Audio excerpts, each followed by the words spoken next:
This Week in Startups is brought to you by Squarespace. Start building your website today at squarespace.com. Enter offer code TWIST at checkout to get 10% off your first purchase. And ShipStation.com. Try ShipStation free for 30 days and get an additional month free using promo code TWIST. Today's episode was filmed live at the Squarespace NYC headquarters. Welcome to this event. I'm James Altucher, hosting Jason Calcanis on my podcast, The James Altucher Show. But also, this is really an event about Jason's new, excellent book, Angel. And you'll have to forgive me. I'm really horrible with subtitles, but I'll read it out loud anyway. How to invest in technology startups. Timeless advice from an angel investor who turned $100,000 into $100 million. That is such a great subtitle because it's like, look, this is what I'm worth now, at least. So it's very subtle. It's very subtle. We originally the cover was not just an angel wing, but it was me bare-chested with the sword and shield, like a romance novel. We couldn't exactly get it right, and we just thought, wow, the subtitle's so over the top. Maybe we don't need to have me. You could have just kept the subtitle, but I like the title Angel as well. Yeah, it's meant to be candid. Well, the good thing about this is, you know what? Hold on 1 second on that. Okay. We met, I'm going to just describe this story first. Okay. We met 22 years ago, and I'm going to go back and forth in time throughout this interview, but we met 22 years ago. We had been in communication. You were doing this little magazine, the Silicon Alley Reporter. Sure. Forget about those guys in Silicon Valley. We thought we were really important, between Fifth Avenue and Broadway, and between like Houston and 21st Street, it was like all the Silicon Alley companies, DoubleClick and three others. Hell of a party. Yes, and iVillage. Anyway, and then all the web design companies, which that entire industry doesn't exist anymore. But Right. you were covering all of them. You were just so fascinated by the space, and you knew everybody in the space, and the only venture capitalist in the space at the time, Fred Wilson, who's still a venture capitalist. Yep. And so we met, and you were talking about all these companies, this company, that company, this company. And I said to you, you know so much about all these companies. Why are you just writing about them? You should work for a venture capital firm and be an investor. Why don't you invest in them? And you said something which I took as great advice for the next 15 years maybe, which is that, oh no, I know I'm smart, so I'm only going to invest in myself. I'm not going to invest in these other companies. Yeah. And you kind of mentioned that in this book, and you say, no, I've changed my mind. So maybe that'll be the first question. What made you change your mind? Well, I got a lot more friends who became very successful, and they kept asking me for advice, and I'd sit down with them, and they'd say, hey, I'm starting this company. It's kind of like poker online, and you play poker, right? I said, yeah, I play poker. And my friend said, well, what if people played for a virtual currency, and then you would play against your friends in your social graph? And I said, Mark, I know poker. And people in poker, if you make it virtual chips, there's no risk involved. So going all in or making a bet, it's kind of neutered. It makes no logical sense. So no, I'm not going to invest in Zynga. It's a stupid idea, and you're going to fail. So, and that turned into a $25 million mistake. And then Elon came up to me and was talking to me about his car company that he had invested in at the time. And they were about to run out of money. And he was pretty depressed about it. And I think they were trading at $1 a share. And he had to take over as CEO. And I was just giving him a bunch of advice about it. But I wasn't angel investing. I didn't even consider it. And that was at $1 a share. Now, I don't know what it's trading at now, but it's over 200, I think, maybe 300. And then finally, Evan Williams came to me, and we're having brunch. He said, let me show you Twitter. You text 40404 what you're having for breakfast, and we sign you up. And Biz says he's having the scrambled eggs, and I'm having the tofu. And I said, Evan, you're going backwards in your career. You did blogging, and that was a big success. You sold to Google. And now you've taken the blog post out, and you've left just the title. If Twitter succeeds, it's going to be a cacophony of idiots. People who have no ability to write a paragraph are going to be up all day and all night writing fragments of sentences like complete idiots. It's going to destroy society. And sure enough, I was right.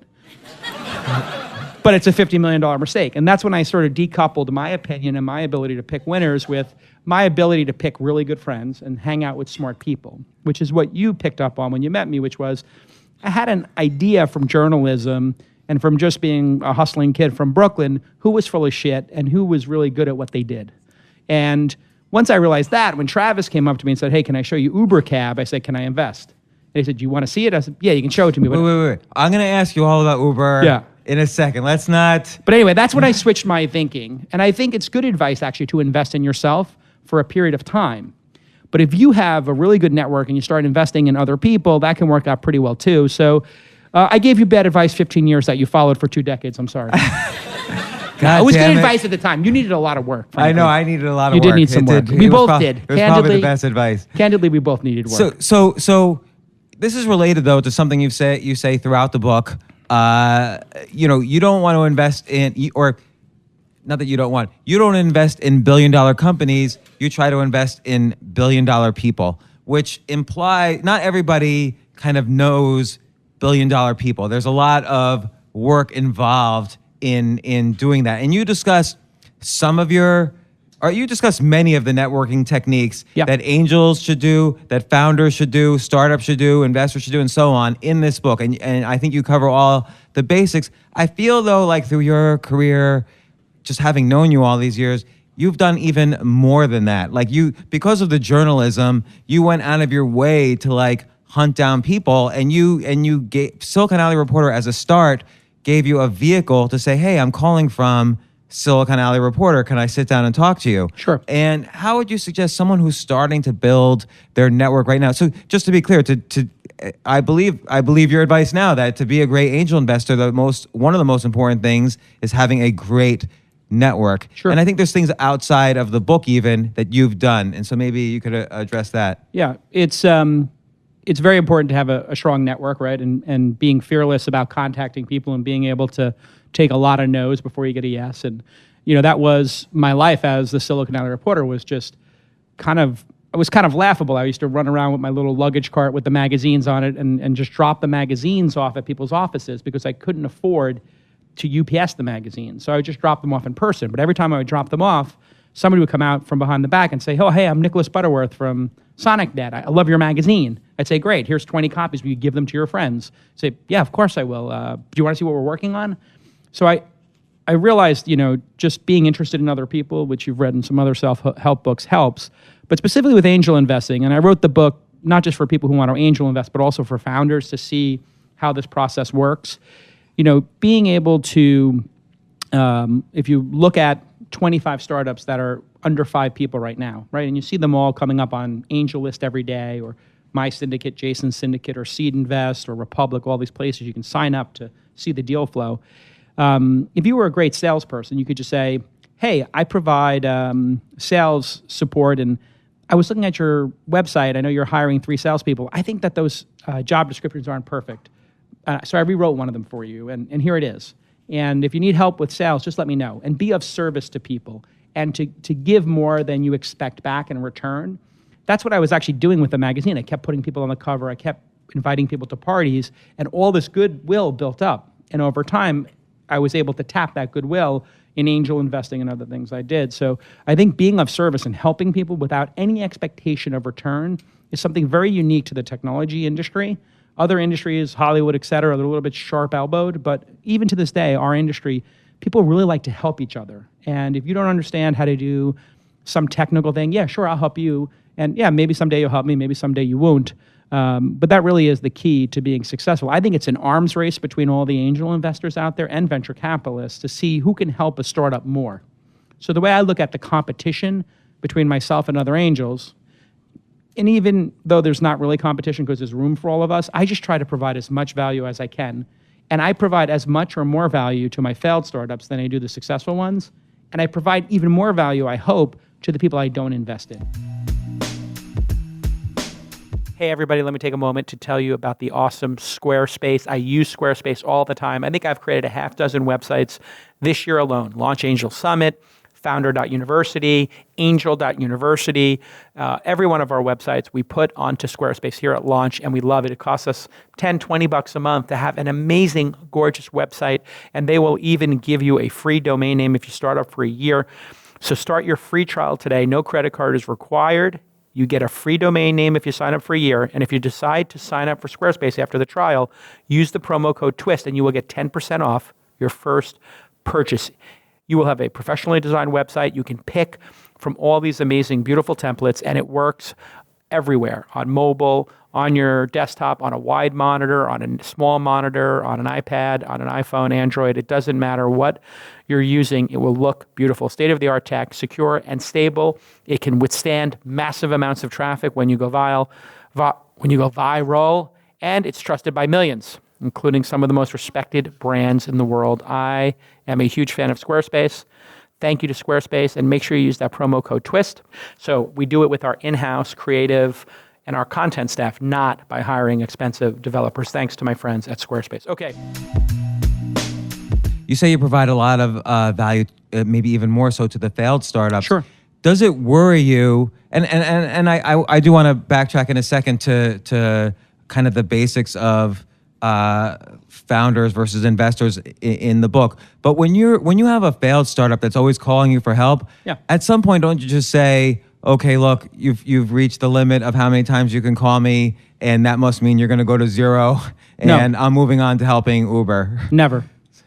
I'd never do that. But at some point, you must say to yourself... No, I wait for them to say it. Really? So if somebody's drowning, I'll jump in the river, I'll chase them down, and, no matter what it takes or no matter how much time it takes. What I tell them in the beginning is, most startups fail. I'm investing in your company. We're going on this journey together.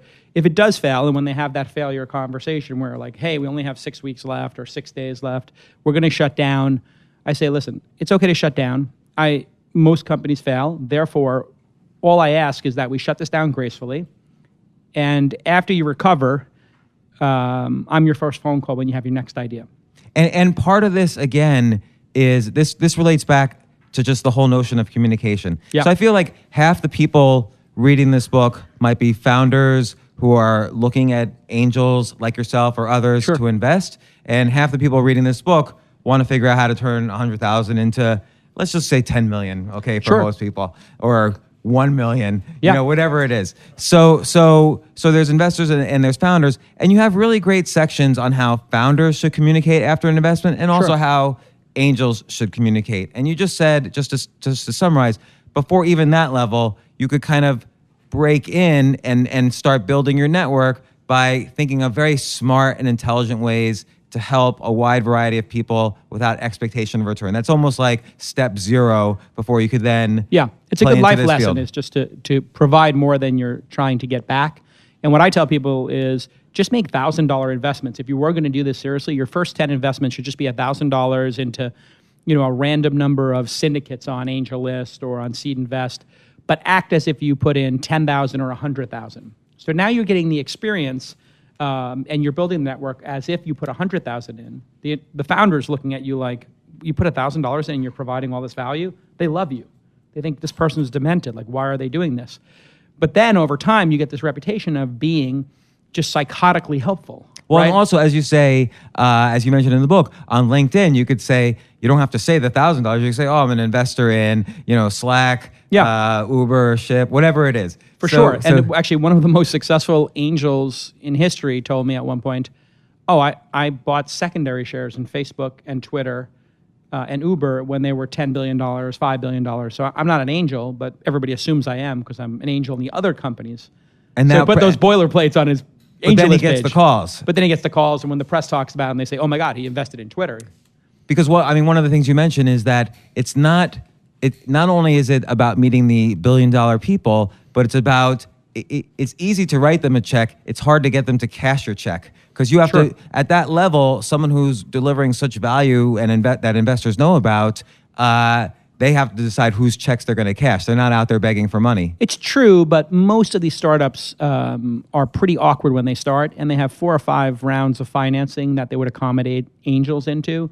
So passing on an investment round and getting to know the founder and just telling them, hey, put me on your monthly update, and then replying to the monthly update where they talk about the wins and the losses and what's going on in their startup and being helpful to that, even though you didn't invest.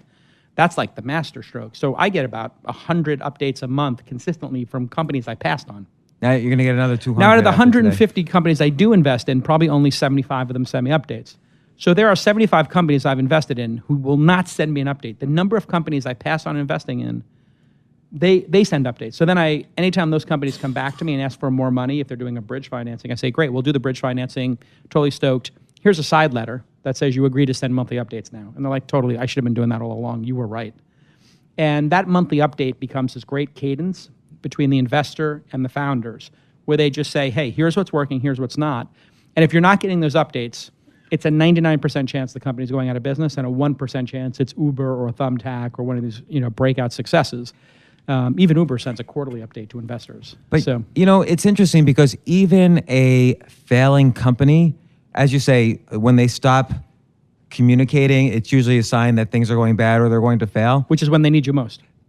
Either when they need you most or they need to communicate with you the most so that you say, oh, okay, they're going down, but they communicated with me to the bitter end. So when they start up shop again, which inevitably they will do, right. I am there also. So communication's kind of important no matter what's happening on both sides, but really from the founder side from that perspective. But I want to just explain to the audience something you said, which is about investing through syndicates on AngelList. I think most people think of angel investing as, well, don't I need to put like $500,000 in this or $100,000 in that? But because of new laws and new websites like an AngelList or a Republic, it is possible to sort of say, oh, I want to see what Jason Calacanis is investing in. Yeah. You've set up a syndicate on AngelList, meaning people could actually see what your deals are. An automatic email gets sent, oh, Jason Calacanis has reserved $400,000 for this deal. Do you want in? And then people can't. There actually is now the technology and the option for people to invest $1,000 per deal of your deal, and they can pick and choose just from your deals. Right, and about half the companies I invest in agree to syndicate their deal. And we actually moved off of AngelList to Jason Syndicate. We do it directly now because we have about 1,300 people on that list. And for CafeX, the robotic coffee company I've been working on, and I mentioned in the book, which has been doing very well and is like incredibly promising. Let me see. Is this public? Don't tweet this part.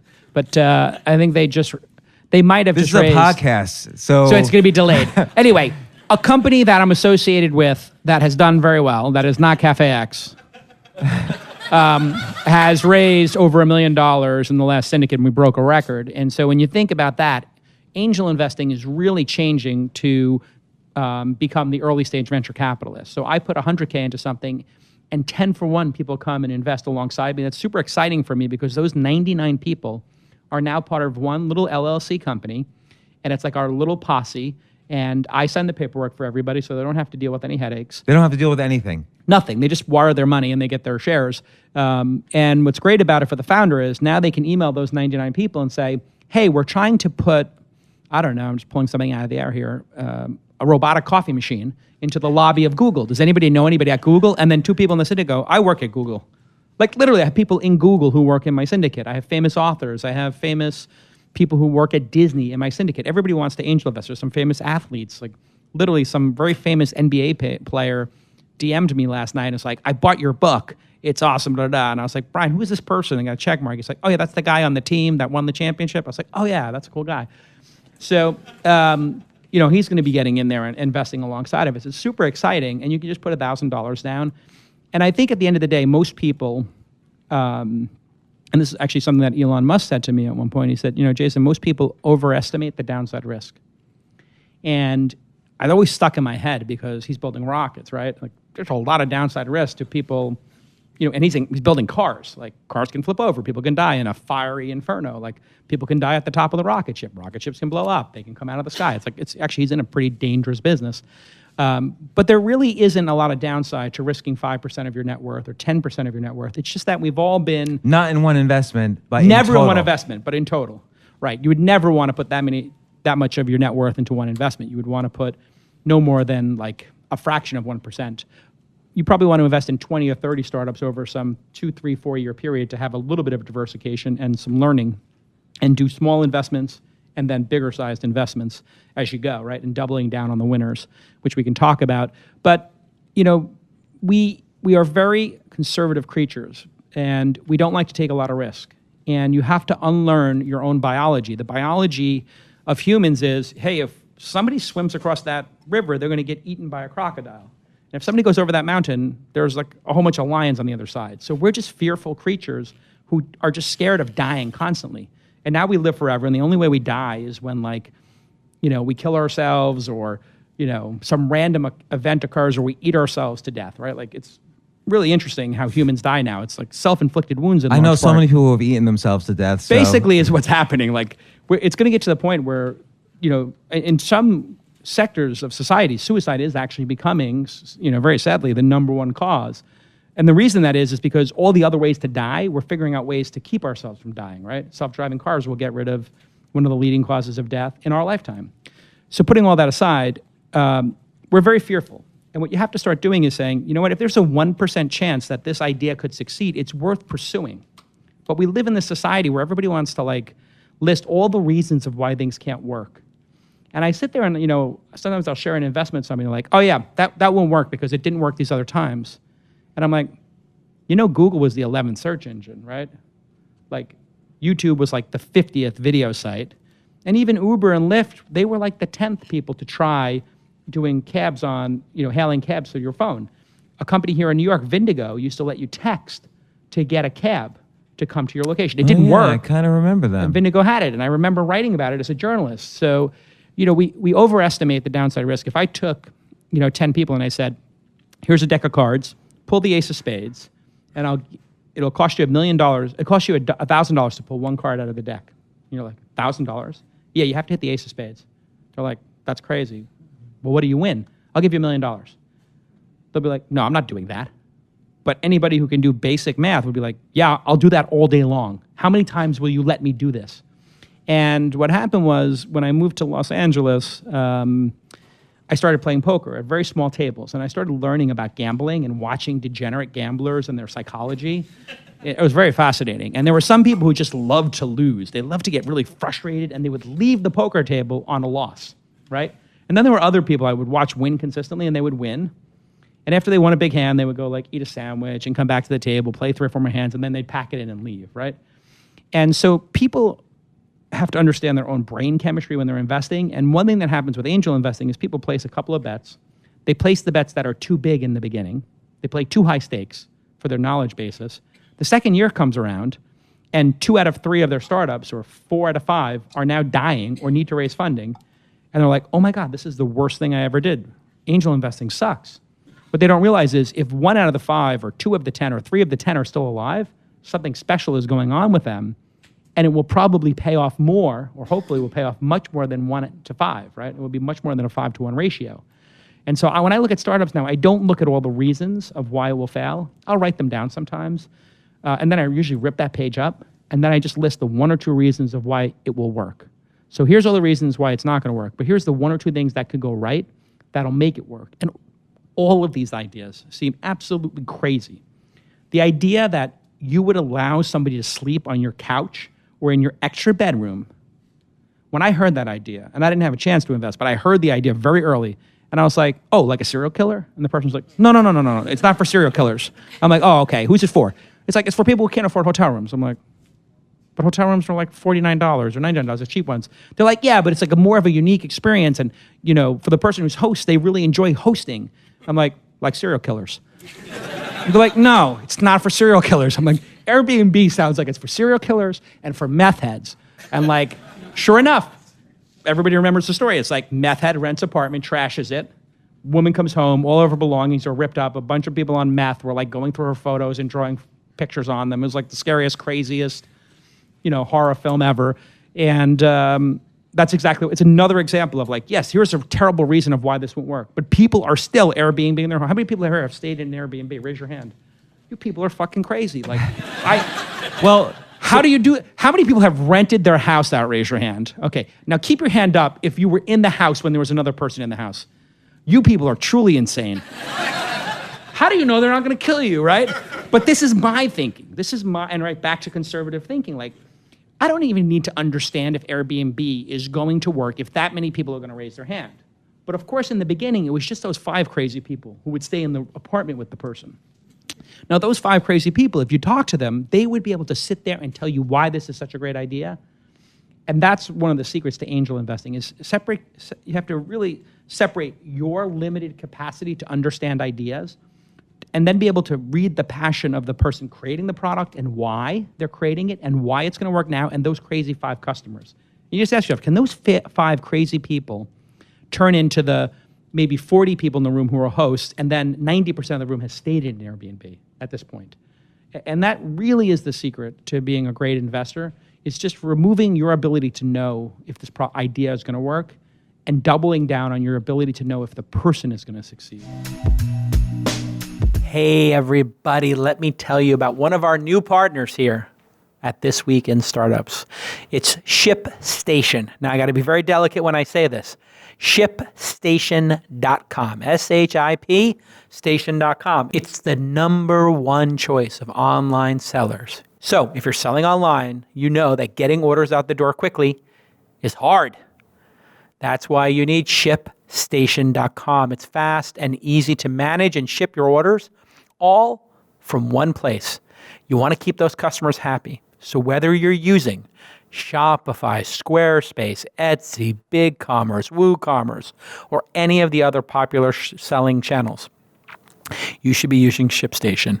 And it brings all of your orders into one simple interface. It's easy to manage from any device, including your mobile phone when you're on the go. It brings all of those orders into one interface so that you can use shipping labels from all the top carriers, UPS, FedEx, the U.S. Postal Service. They do a nice job over there as well. And you can ship more in less time at the best rates available. So let's get to the call to action here. This is important for all of you in commerce land. I want you to try ShipStation for free for 30 days. And know that you're going to get that second month free if you use the promo code TWIST, T-W-I-S-T. So go to ShipStation.com before you do anything else and click on that microphone at the top of the homepage and type in TWIST, T-W-I-S-T. ShipStation. Make ship happen. Thanks again for joining the This Week in Startups family. It's great to have a new partner here, and ShipStation.com does a great job. Remember to use that promo code TWIST and give them a little bit of love. Go ahead and try the product. You're going to love it, especially all you e-commerce people out there who have these packages to ship. E-commerce is becoming such a huge business, and all these great companies are coming along to support it, including ShipStation.com. All right, let's get back to this amazing episode. I think there's a critical thing there, because if something's going to be, you specifically say in this book, this book is not about investing in restaurants or laundromats or anything like that. This is investing in potentially billion-dollar opportunities. Yeah. And almost by definition, if someone's got an idea and the minimal execution that's going to start to lead to a billion-dollar execution, they're going to have more passion and knowledge for it than you will. So just like you mentioned in the examples before with Mark Pincus, Elon Musk, and Ev Williams about Twitter, they all said stuff and you were like, oh no, this is the downfall of society. You're moving back in your career. And you were kind of right on all of your premises. There's no arguing with what you were saying. And yet those people all created, $10 billion plus companies at some point in their existences. And will continue to do so. So now I just invest in the arc of a founder's career. So I just look at every investment as, okay, I'm going to invest in James 3 times. The first time it's going to be 0. The second time it's going to be double my money. And then the third time it'll be 100 times. Okay, I'll send you my wire info. I literally got I would bet on you. I literally got a call from an investment before I left San Francisco, and he said, I got great news for you. I said, okay, what's that? Because they were meeting for their Series A, and I had a bunch of VCs trying to get into the Series A, and 2 of them were like, your CEO didn't call us back. And I'm like, and then they told us that we're out and that we didn't get the deal, but nobody knows who did the deal. So all these VCs, they met with 10, nobody. 4 of them gave term sheets, and they all start talking to each other. They're starting to unravel that nobody got the deal. And then they're all coming to me as the primary angel saying what happened. And then he goes dark on me, the CEO. I'm like, so I can't return their call. It's embarrassing. Your CEO goes dark on you. So I'm like, 3rd phone call into the CEO. I'm like, you got to really call me back and tell me what's going on here. He calls me back and goes, listen, we're getting bought. We decided to sell that. So hold on. That's great. He's like, I got really good news for you. You're going to make 5 times your money in 18 months. And I said, this is the worst phone call I've had all year. And he said, what? You're going to make $500,000. And I said, I wasn't in it to make $500,000. You could go 50x from here. You go 500x from here. Why are we stopping now? If that company with this huge brand name sent their CEO to beg you to buy it and you guys fell for it, like, don't take the money. I'll round up these other VCs to buy your stupid partners out, and we'll get them some money. We'll give you money to get you $1 million to sell some of your shares so you can buy an apartment. Let's keep going. He's like, my other two partners outvoted me. I wanted to do that. I can't. And I'm just like, okay, you have to promise me one thing. Because when you're an investor and you have a lot of shares, you got to sign off on this. And you never want to stop a founder from making $10 million or $15 million. It's life-changing money for them. And it's a dream to get sold to a big company. I understand all that. I was there in my life at one point. And I said, okay, I'll do it. You have to promise me that when you have your next idea, I'm the first phone call, and you let me be the first investor. He goes, I would never do a business without talking to you, of course. And I said, no, that's not the agreement I'm looking for. I want you to agree right now on the phone that I get to be the first investor in your next company. He goes, okay, I'll let you be the first investor. I said, great, I'll sign off. Good luck, mazel tov. I'll see you in 2 years when your sentence is up, as it were. And this has happened 2 or 3 times now where the founders come to me for the next company, and boom, Well, you look at a lot of these guys that you've mentioned already, and let's just take those 3 you mentioned: Mark Pincus, Ev Williams, and Elon Musk. Yeah. People don't realize Elon Musk, like Tesla, is his 3rd or 4th. Yeah. There was Zip2, then PayPal, yeah, then Tesla. Mark Pincus had Tribe and something else, and then Freeloader, Zynga, and Ev Williams, of course, had Blogger.com. Odeo. So and Odeo, which became Twitter. Mm-hmm. So all of these people kind of had their little startups. Not little. I mean, like Zip2 got sold for a lot of money. $100 million. So but they were already experienced in the space, which is part of what you're saying is piggyback a little bit. You don't use these words explicitly, but piggyback a little bit on those more experienced and potentially smarter than you, not only on their industry, but on business in general. Yes and no. So the counter to that would be Facebook, Steve Jobs, and Bill Gates. But are those anecdotes? Because I want to say about your Bill Gates one. Well, Bill Gates had very rich parents, obviously, and his mother was on the board of a company that was the company that needed to get basic. But there's no way to predict that. There's no way to predict that, but there were angel investors in these companies.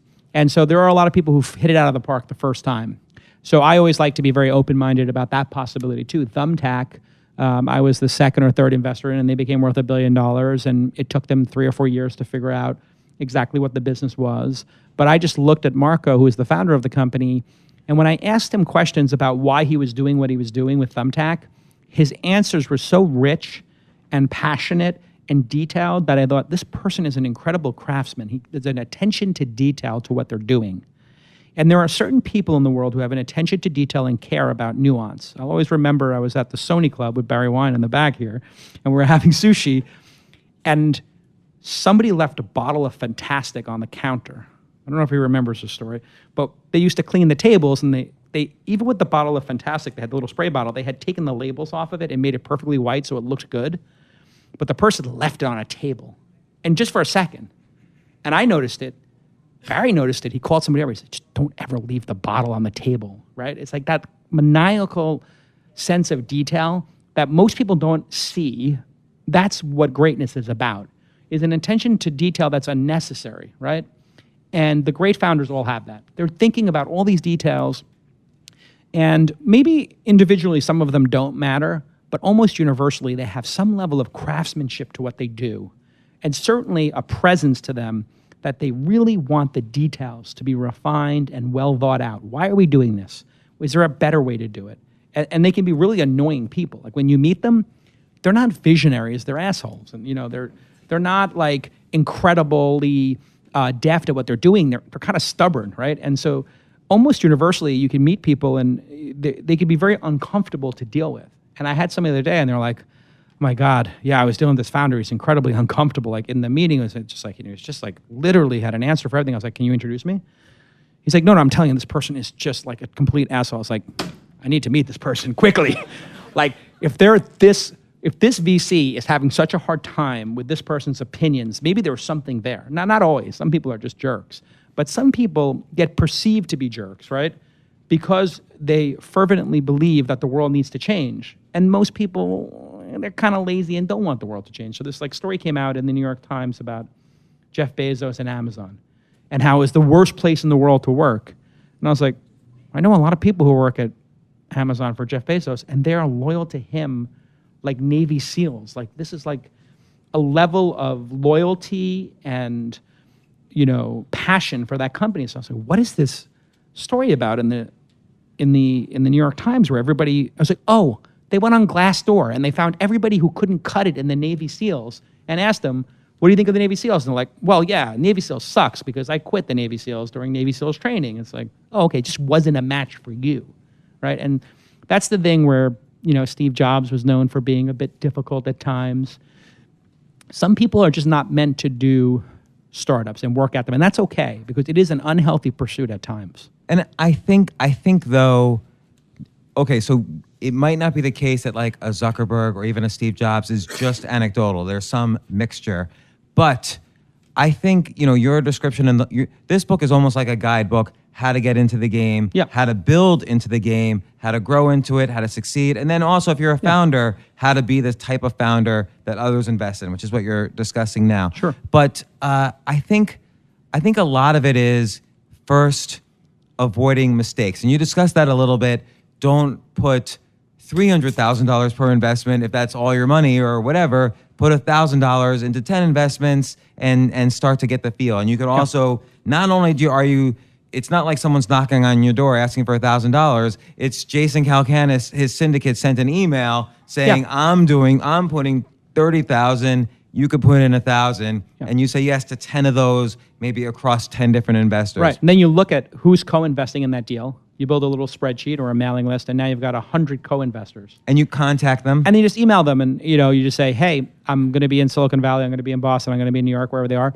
Would you like to have coffee and maybe share some deals? And when I was starting in angel investing, I just started emailing friends of mine and say, have you seen any interesting companies? I'm having the launch festival, I'm having a little conference, I'd love to meet them, or I'm having a dinner at my house, or I'm going to be in town next week. Do you know anybody? And that's how I met Thumbtack and a bunch of other companies. Just putting the word out there that I was looking for companies to invest in, because the way I really got into angel investing was, one, I missed all these great companies, but I had introduced 2 of those 3 to Sequoia Capital, which had invested in my company.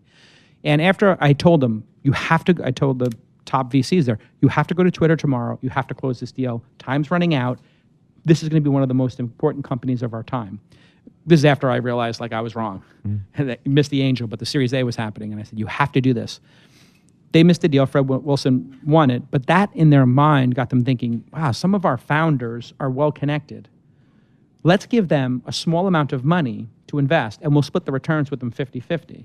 They never realized that portfolio would be worth $200 million or more now. And myself and Sam Altman from Y Combinator fame now, he did Stripe, and his position in that became worth $25 million or $50 million or something. And then my Uber position, my Thumbtack position became worth $200 million. That fund was outperforming the Sequoia fund that it was in parallel to, I believe. So they realized, wow, these little bets are really paying off. And I did my first 15 to 20 investments because they just told me, here's free money, go invest it. Then I raised my own fund, and things started to scale a little bit more. And now I've done 150 investments. And the reason I wrote the book was really, I don't think that becoming wealthy it's really changed in this century compared to last century. Like when I was growing up in Bear Ridge and coming into the city and trying to figure out what my hustle was going to be and how I would get rich and how I'd be important in the world, they kind of told me when I was going to Severian High School, be a banker, be a lawyer, be a cop, whatever, blue collar, white collar, some good job, marry somebody who also has a good job, and then buy a home. Bring peanut butter and jelly to lunch, don't go out to eat, do a staycation, try to leverage that home after 20 years into a second home, or maybe have a basement apartment you can rent out. And it was kind of rich dad, poor dad, and all that kind of stuff is how you get wealthy. Well, at that time, when my parents bought their house and when I was growing up, the average household income, the average home was maybe 1 to 1.5 times what the average household income was. So if you made $75,000 in household income, your house would be 75 or 150. My parents bought their brownstone for $50,000 in Bay Ridge. Now, 2 people who are attorneys or accountants in the city who make $300,000 combined, what would they have to spend to live in one of the boroughs around us here? $1 million, $2 million, $3 million? So it's 3, 4, 5, 10 times as much money to parlay that deal. And that strategy, I think, is broken, especially since people are getting out of school with $100,000 in debt. So how are people going to move up, right? If you choose to do that. If you really want to do that, I believe that angel investing or somehow getting on the cap table of high growth startups is my best advice. Being an entrepreneur is one way to get on the cap table. Although then, being an entrepreneur, it's sort of like you're making this huge time investment into one investment. But you might be able to do 3 or 4 in your life. And if 2 out of 3 fail and 1 out of 3 succeeds, you have a chance in a lifetime of making it work. But most people give up after 1, which is one of the mistakes of entrepreneurs, as you know. The other way to do it is to be an employee. That's okay, but you have a small amount of stock, and it generally is not going to pay off. It would be like, hitting the bullseye on the first shot. And you point out you're probably not going to want to be an employee and own stock in, let's say, New York City. There's San Francisco, as you point out, is the only place that's created these billion and then $10 billion and then $100 billion. Yeah, we've had a couple of quick market cap companies. There's been billion-dollar companies here: Tumblr, Etsy, Kickstarter, DoubleClick, iVillage for a period of time. So it happens, but it's very hard to make a $10 billion or $100 billion company anywhere but the Valley. It's only happened a handful of times. The third way to get on the cap table is to be a consultant, which you've done, and which I believe, right? You've been an advisor to companies, and I've had single and double success doing that. I think that's a great way for young people to do it. Is be an advisor to 5 startups a year. Trade some service that you're great at, a designer, developer. Charge them half cash, get half stock, have it vest every month. That's a good hack. And then angel investing is the fourth one. And angel investing is quickly becoming democratized with these syndicates. And now there's something called Reg D, which is non-accredited investors, which is why I wanted to write the book now. And it was very interesting. Like, I meet a lot of people in life who write books, and not you, but other people. Well, you have met me, and I have met you. You write books. Your books are good, and you've been very successful, right? You've built multi-million-dollar companies. You've done really well for yourself. But most of the time, when I meet somebody who writes a book, I'm like, I know this person. They're kind of dumb, and they hand me their book, and I'm like, oh my God, thank you so much for your book. And then I just think, why would I ever read a book written by somebody who's dumb or who doesn't have any success, right? Mm-hmm. And then I ask sometimes my friends who are writing this book, why'd you write this book? And they're like, well, I want to be a subject matter expert. I want to be a thought leader on this topic. I'm like, and we all have to suffer through your book to make you a thought leader? Like, this is not how it should work. You should only write a book if you have some level of expertise on it, right? And after I hit about 100 investments, I thought, this is a book actually, because there's very few people who have ever broken 100 investments, let alone 3 or 4 unicorns, and now it's 6 unicorns. And I really wanted to write the book because I do think that society's changed a whole lot. And the ability to be upwardly mobile, and having grown up with a mom who's a nurse and a dad who is a bartender, and really growing up struggling for money, right? Like, you could be in the middle class, but if you don't have any money and you're in debt, you're kind of like poor essentially, and you're living month to month. And I would say 100% of their fights were over money, right? I think about any bad moment in my childhood, it was literally about money, like a car being broken, we couldn't do something. Things were kind of coming off the rails because of money. And I really think that there is an opportunity for people. It's harder for people now to change where they are. Social mobility is very difficult. And I found a hack, and I believe in my heart it works, and it will change people's lives. And that's why I want to write the book now. So let's say I'm reading this book. Yeah. And I'm listening to this podcast, or I'm in the audience, and I don't live in the Valley, and I haven't yet gone through the real years of work it would require to network properly and meet the billionaire type of person. Here's what I see this as a great guidebook for everybody, but here's what I personally would do, because there's lots of different directions to go. Sure. So I would say, okay, I'm going to find the top 10 angel investors out there just by track record. It's just like I got their baseball records and I know who they are. Yep. And they all have either syndicates on Angel List or one of these other sites. Or they're on Twitter. Or they're on Twitter. But on Angel List or your site directly or Republic, I can sign up and I can legally see, here's what Jason Calacanis is going in next. Here's what Naval Ravikant's going in next, and other of the big angel investors out there. And Jason just explained to me, I could put in $1,000. I'm going to take $10,000 out of my salary this year. I could put $1,000 into 10 of these investments. I'll do everything he says, start networking with the companies. I don't need to live in Silicon Valley yet. I'm not going for the 100 million yet. I'm just going to get experience. To learn. Next year, I'll put $2,000 maybe in 10 to 20 or 5 to 20 of the companies. It seems like smart for me to always leverage off your to diversify you and leverage off all of that experience. Yeah. Rather than spend 30 years trying to get it, I could just piggyback on all of your experience. And this is my playbook and what I've learned. And I'm going to do another 150 investments as my plan. Then I'll be at 300, and we'll see if I could be the GOAT angel investor, right? Like kind of my goal. Just be the best ever. But why is that your goal? Well, and I asked that because you're one of the first people to create a blogging platform and really say, okay, bloggers need, and here we are in the next wave of that, Squarespace. We're sitting in their headquarters. But you created Weblogs Inc. back in the early 00s. I remember even visiting you when you were sitting at some hotel on 57th Street, like. You were showing me the back end of the software. You were really proud of it. Yeah. And then you sold that to AOL for, I guess, 30 million. Yeah. And you were a success. Like, you had money. You even defined that number in here, 20 million. You reach escape velocity. Yeah. So what now makes you think, it's not good enough yet. I gotta be the GOAT? Yeah, that's a good question. I'll talk to my therapist about it next week and see what she told me. See what she says. question. Yeah, no, we've been working on this for a couple of years. I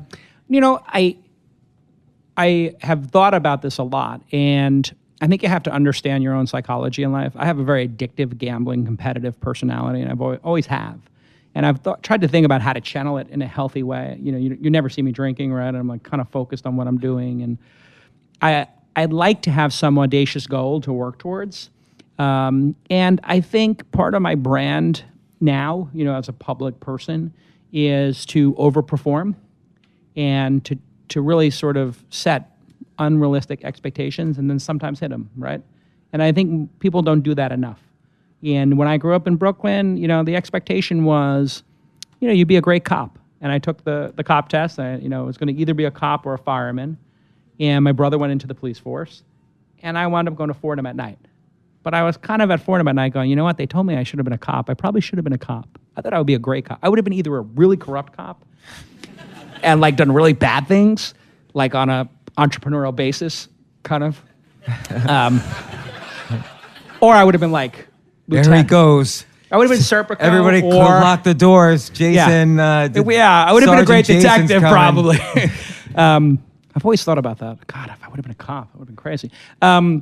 But I kind of felt like when I was growing up that the crew I ran with, everybody was just told to have low expectations of themselves and to moderate their expectation.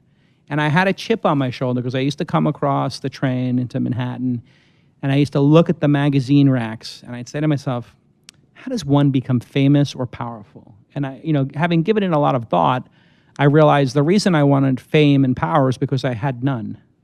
And nobody expected I would have any. And that put a fire in me for a couple of decades. I don't have that same fire now. Obviously, I've made it.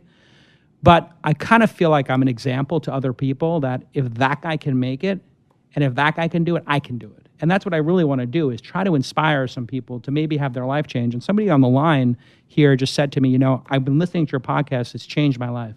And you probably have this happen with your podcast because you have a self-help podcast, and people do this to you probably all the time. It's a pretty great feeling when somebody comes up to you and says, you know what, you said something at a conference, or you said something on your podcast, or you interviewed somebody, it changed my life.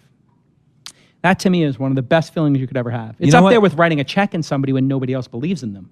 Right? It's a great feeling, but it's almost as much a hot potato in a weird way as feeling bad about yourself. Why? Because it's always external. Somebody said something to you and you feel good. Yeah. It made you feel better than you were before, even a little bit. Yeah. And you crave it again. Yeah. Like a dessert. That might be more you than me, James. Could at be. this point. I'll talk to my therapist about it. Yeah, we'll talk to that. We could probably do a group couples thing. Therapy. We could do a couples therapy thing. We just play this video and then continue. But getting to Manhattan was the goal.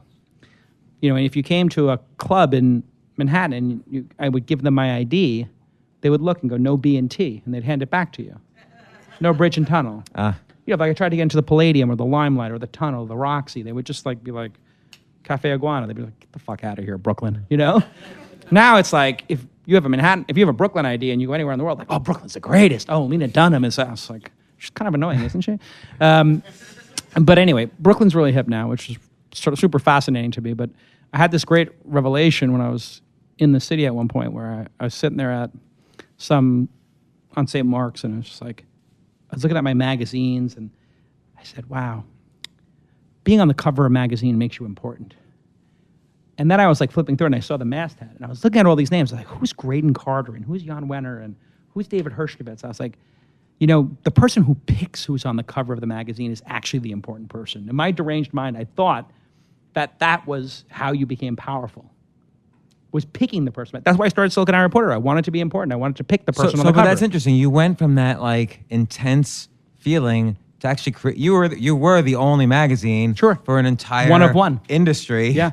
That was created here for a good 4 or 5 years, 5 or 6 years. It's a pretty good run. So and then. So let me give you... And I get by the way, just to continue that, I get a super big kick out of the fact that now in Silicon Valley, people have to deal with me because they really were not super accepting of me there either. Like when I first came out there and I was investing, they were kind of like, Calacanis, he's in this deal. And now it's like, people are just, the VCs are just like, what are you investing in? Oh, can you come by our offices? And da-da-da. And it's like, yeah, it's nice to be respected for what you do and have some amount of power and, ability to do good work in the world. And entrepreneurs are just, when I meet them in when they have 5 people in their company and it's a 6-month-old company, that's the most exciting time. I got a lot of offers to be a VC and do later stage stuff and put $50 million checks into company, $25 million checks in the company. And I just said, yeah, it's not me. I like this early stage when you can really just sit there and rap out about Uber or Thumbtack or Wealthfront or Robinhood, all these companies that got really big now.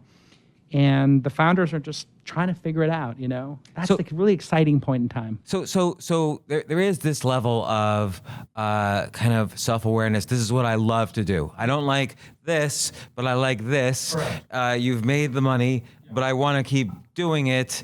And sure, let's assign a goal to it. But this is what I love doing today, is looking at these 5-6 person startup companies. But let me just, based on this book, which kind of interweaves your story with the playbook, I'm going to do the low expectation playbook. Okay. So because I sort of feel in some ways having low expectations could also be a path to happiness as well, as opposed to the kind of I don't want to call it the myth of the hustle, but there's a low expectation way of not necessarily being realistic and achieving happiness that way, but succeeding without destroying yourself in some way. Sure. Which you haven't. I'm not saying you've done that at all. I'm just saying this is what I would do.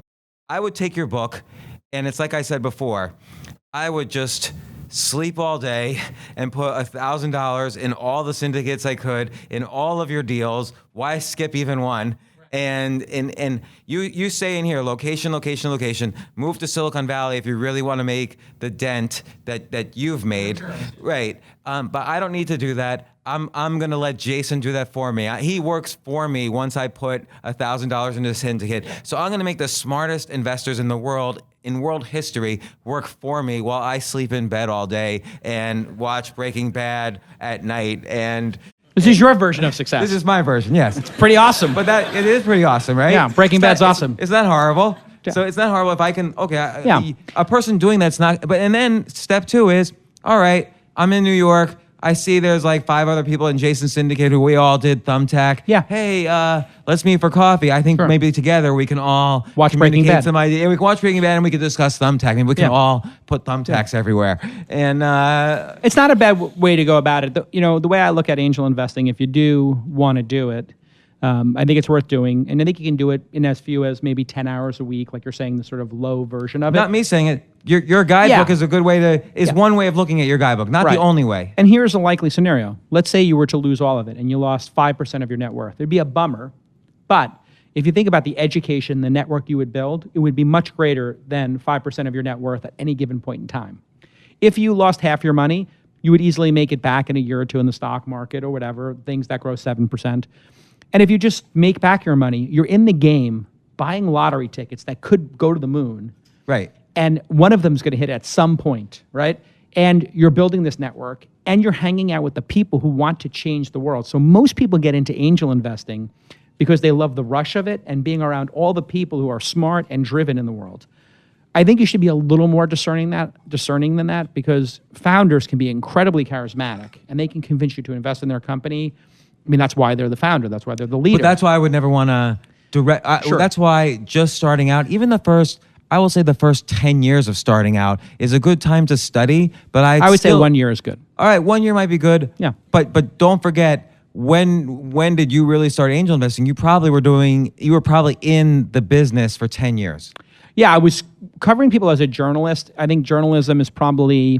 And you knew a lot. Being an journalism. operator of a company, a high growth company, or being a journalist covering them, both of those roles are very valuable, because when you're a journalist and you understand the entire playing field and the arc of the history of business and technology and how these things go in cycles and why some new technology can turn over every single vertical and change them or not, you know how to ask the questions and figure out which founders are full of shit and which ones are actually going to change the world. And if you're an operator, you can look at the statistics and how the company's operating and then either help them make it operate better or identify operational excellence and invest based on that. Right. So there's this knowledge that you built up Sure. from both years in the business as a reporter, meeting everybody and learning their highs and lows. Then building weblogs, selling that. So you actually got experience as an operator, which helps you recognize the same kind of excellence in other operators. But also, you were doing things to always put yourself in the center of a network, having the one magazine. And you even said, if I'm investing, I could put somebody on the cover of the magazine. Yeah. I can write an article, or the 100 list, which you were on. Or yes, that's what was right. your number? I was very proud of it. I think I'll still remember. It was like 57 or something. You know it's 57. Yeah, you know it's 57. So I was proud of it. We framed it in our office. There's a funny story behind that. For reference, Silicon Alley Reporter would do the top 100 people in Silicon Alley every year. In the first year, in 1996. We only found 60 people working in the internet industry. Oh, I'm 57. Well, no, you were in the second year, but for the first time. And when we got to 60, we're like, how do we find other people? Because we were going to do the Silicon Alley 25, and I was like, do 100, it sounds better. And so we emailed everybody on the list, the 60, and said, do you know anybody else working in the internet business? And they'd say, my lawyer, my accountant, this headhunter. So we literally put accountants and headhunters, anybody, just fill it in the list. So this just gives you an idea of how meaningless lists really are. No, but how important they are too. But they're also super important because it gives people a starting point. And so we get the list together. And I said, okay, now let's rank them. And everybody's like, rank them? What do you mean? I'm like, put them in order of importance. They're like, how could you ever determine the order of importance? I was like, good question. Let's start, right? So just tell me who's not important. Let's get the not importance and the very importance, and then put whoever's left is the middle. So we did that. And literally, it's like, okay, these are the top 30, these are the bottom 30, and here's the middle 30. Up and comers, which was where you were, right? And you probably would define yourself as such. And then we sat there and we're like, what would make people really outraged if we picked them as number 2 instead of number 1? And they're like, well, DoubleClick's the biggest. We're like, great, make them number 2. Who should be number 1? Like, this is my maniacal thinking. No, it's was whoever's number 1, put them down a peg, make them number 2 because it'll make them go fucking mental, and then put somebody in number 1 that will make people go, oh no, that's brilliant. And Jason's crazy like a fox. So we put Esther Dyson as number 1 because we're like, well, she was here first, and she was the first angel investor, and she's the smartest kid in the room, so we'll put her first, and we'll put DoubleClick that has raised $100 million, which is absolutely the most successful company at this point in time, as number 2.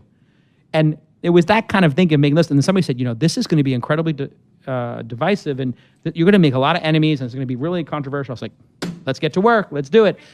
And then after we did that first one, then all of a sudden the invites to the Knicks games and Nobu and all this shit started popping off. Like, hey, what are you doing? You want to go see the Knicks? I got floor seats, Patrick Ewing, blah, blah, blah. You want to go to Nobu? It's just open. Let's get some Toro.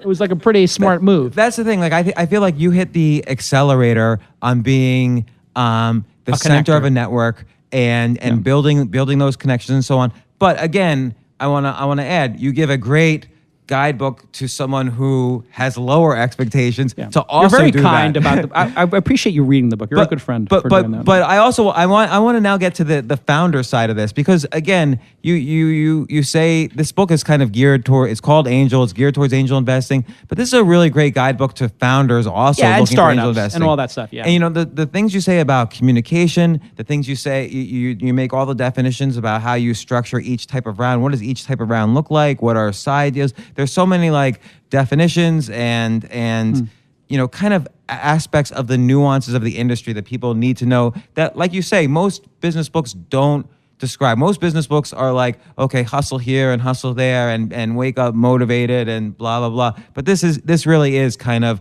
okay, I'm a founder, I need to read this. I'm an angel investor, I need to read these chapters. Also good to know how the founders are thinking if they read this and so on. But now, Uber, how the hell did you get into that? What happened? It's a good story. Best investment in history of the world, probably. It's up there. Yeah, it's pretty amazing.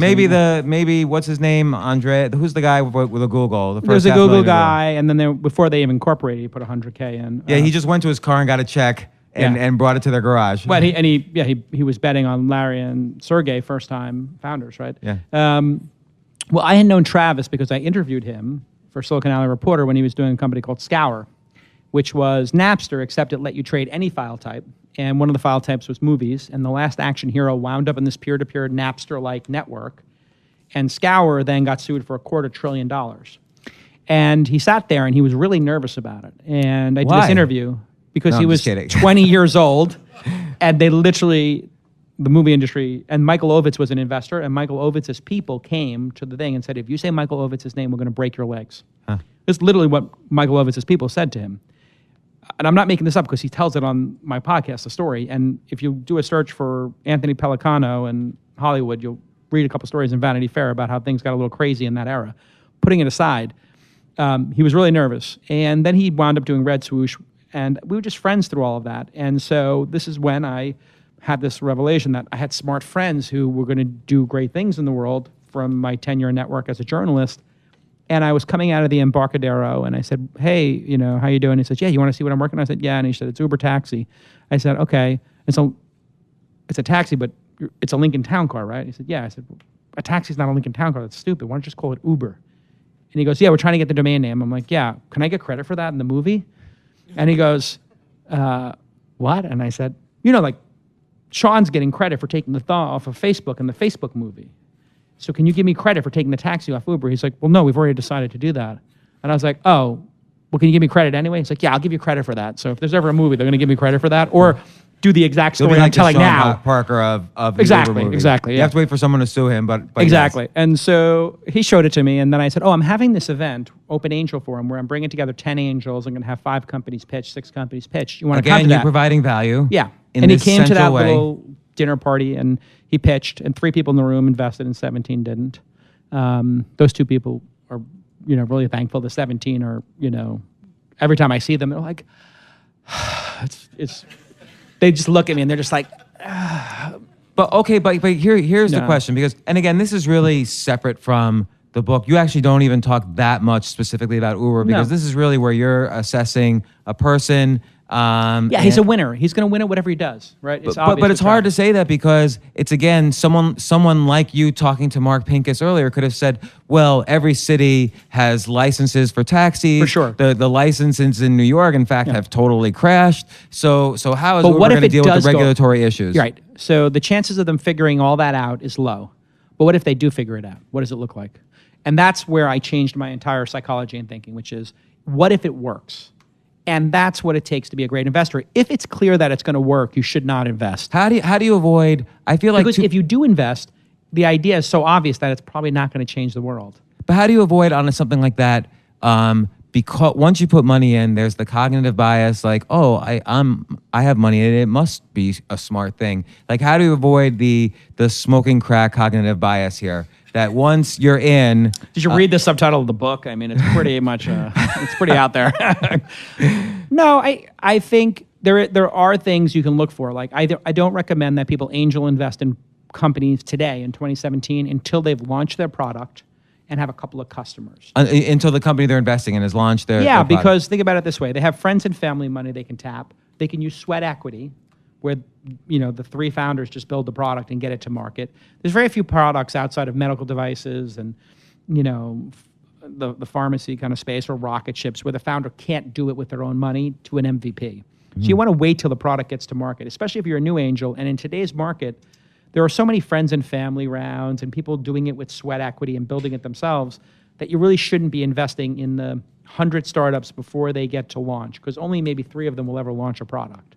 So if you invest in only launch products, you've already eliminated 97% of the failures. Now you're in a group bucket of, say, of another 100 companies that get to launch.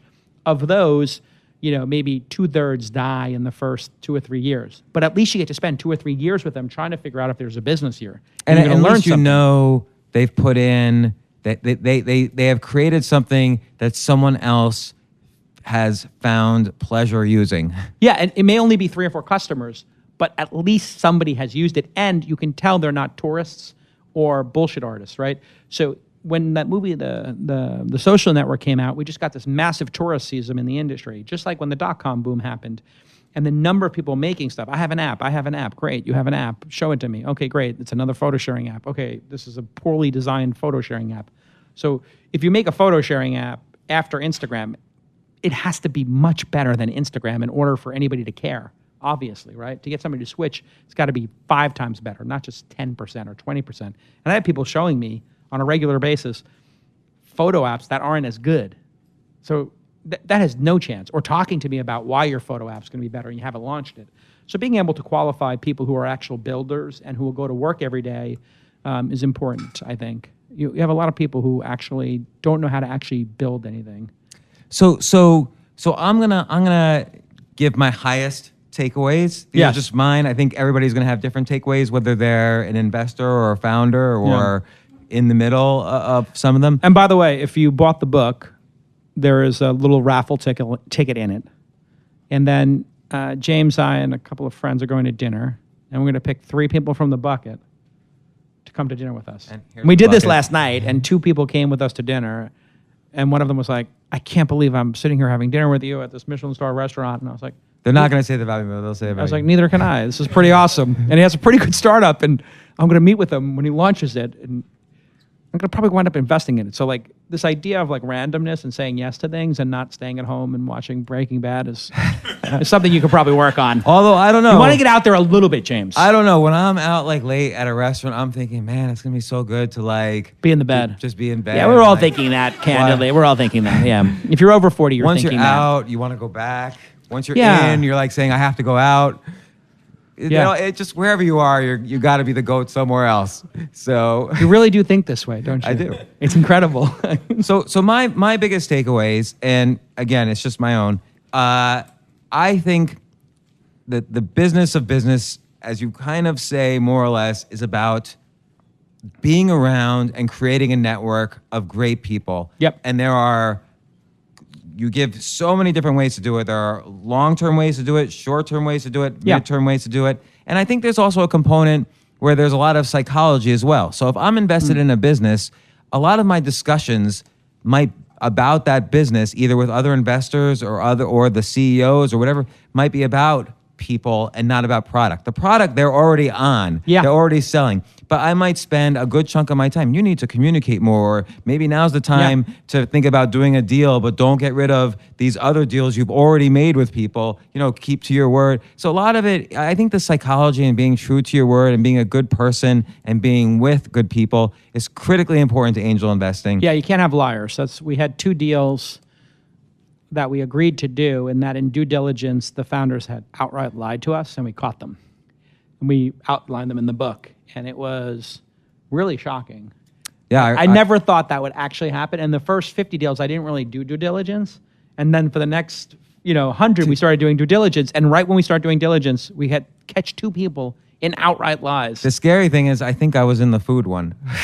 It was pretty scary. I mean, I think I was invested in the food one, not actually. Well, it was actually a really interesting discussion. Like, now I know how publishing works. It's like a really interesting and charming business. So they're like, and some people from HarperCollins are in the room, but this is like the side from like the author side. And they're like, oh my God, we love your book. It's incredible. Your voice is great. Don't stop writing. It's great. I have on the phone our general counsel, and there's 17 people in the book who are going to sue you, and we want to just talk about that for a minute. I'm like, okay. I'm like, yeah, so, yeah, I am the general counsel. Everybody's going to sue you. It's going to be a complete utter disaster and shit show, whatever. I'm like, yeah, okay, good. Well, great. That's what books are about. And they're like, or there's another possibility we could put on the table. I'm like, okay, out with it. What is it? And they're like, we change the names. I was like, great. So Brian and I go through and we change all the names to protect the innocent. It was also another interesting moment with the publisher. I can tell some publisher stories. It's really cool. We were sitting there and we're discussing the audiobook.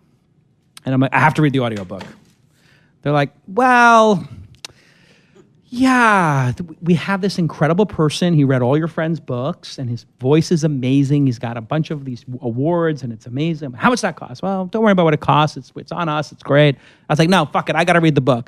They're like, well, and I'm like, just tell it to me straight. Why are you dissuading me from reading the book? And they said, well, and I said, is it because you think it'll suck? And they're like, well, yes, it could. I mean, that's always the possibility that it could suck. And I was like, okay. How about this? If I do the book, they're like, also, everybody quits on the first day. Everybody says they want to do it. And it turns out now, did you do your own audiobook? Yes. Have you done one in the last 2 years? Yes, but I will tell you the secret is you make it not the exact text. I riffed throughout my whole book. Okay, so I go in, and they're like, well, it has to be the exact text now, because now there's this whisper sync. So if you have the ebook and if you have the audiobook, it syncs every word you say to the book. So they're like, it's really frustrating. And I was like, well, fuck that, man. I'm good, and I got a podcast. I'm good on a microphone. Let's do it. And they're like, okay. And we got there, and it's quite charming. And the woman's there, and she's like a producer, and she's done all these great books. She's got her glasses on, and she's got the manuscript, and you're in there, and it's the studio. And I start reading, and she's like, okay, let's try that, venture capitalists.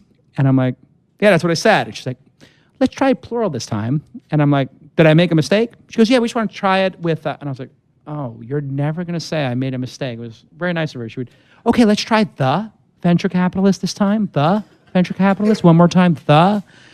And it was just, okay, we have tummy noise. There's a little tummy noise there. Let's wait for tummy noise.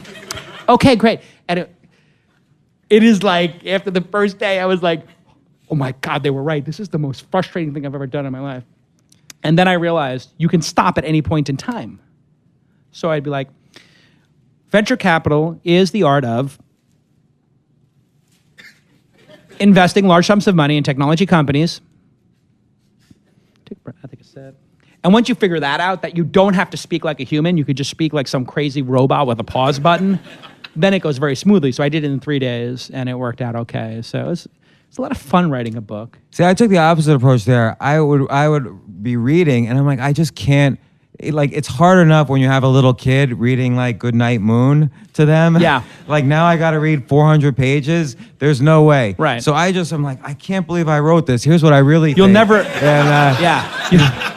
You'll never finish Breaking Bad if you read your own book. Right, exactly. And they won't let you read in bed. So I want to just really quickly get back to my takeaways. There's the people. Yes, people matter. And you accelerated it, but there's lots of ways to do it. There's also kind of the hard way to angel invest and the easy way to angel invest. Some hacks. Yeah, and neither is wrong. It's just that it is possible for someone listening to this podcast or someone in the audience to begin a full career of angel investing and create wealth using this guidebook without creating a magazine and conferences. Correct. And doing everything you've done. Some combination of network or skills and money is what founders are looking for.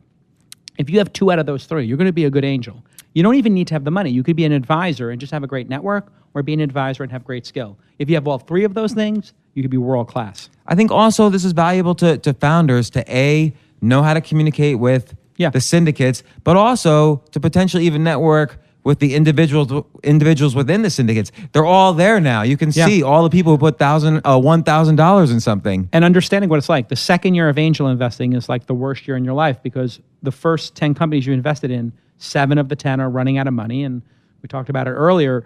Now you're investing in your next 10 companies. The first 10 it's like a mash unit. Everybody's dying, limbs everywhere. It's just horrific. And people are crying on the phone. We're out of money. We're shutting down. What do we do? And you got to talk them off a ledge. I don't return those calls. No, I'm sleeping. Exactly. What I do is I always tell people, my role as an angel investor is when you're so scared to tell your team how fucked up it is, and if you tell your other investors how fucked up it is, like the investors will never invest in you again and your team will quit, that's when you call me. Because I know that every company is on the brink of like implosion, including the big ones. Like they're always a moment away from death and destruction and total collapse. We know that. So call me at that time. And like literally one time I'm out with my wife and phone rings. Oh, founder, answer it. He goes, I just puked in the shower. I said, excuse me? He says, I'm sitting in the bathroom crying on my toilet. I just puked in the shower. My kids are downstairs with my wife waiting to go to lunch. You told me to call you if this ever happens. I said, well, I didn't technically tell you to call me if you puke in the shower. But you're right. I did tell you to call. Tell me what's going on. And he tells me what's going on.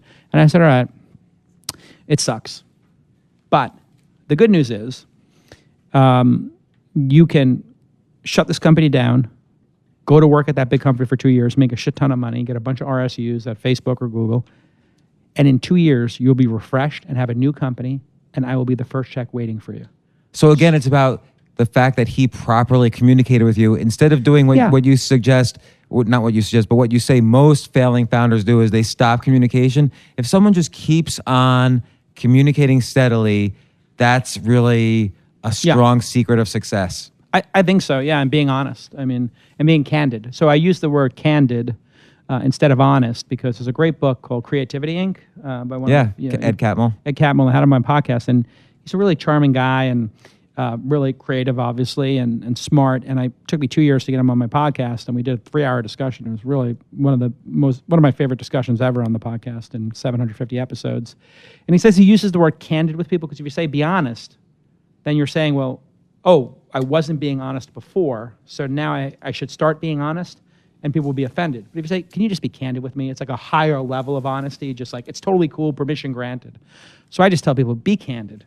Because if we put this stuff out on the table, we're here to solve problems, and we know the odds are long, so let's just admit that and be candid about it, and then do the work. And that's why when I signed the book, I put do the work. Because really, that's the only thing I've learned in my life, is that if you do the work, it'll all be okay, right?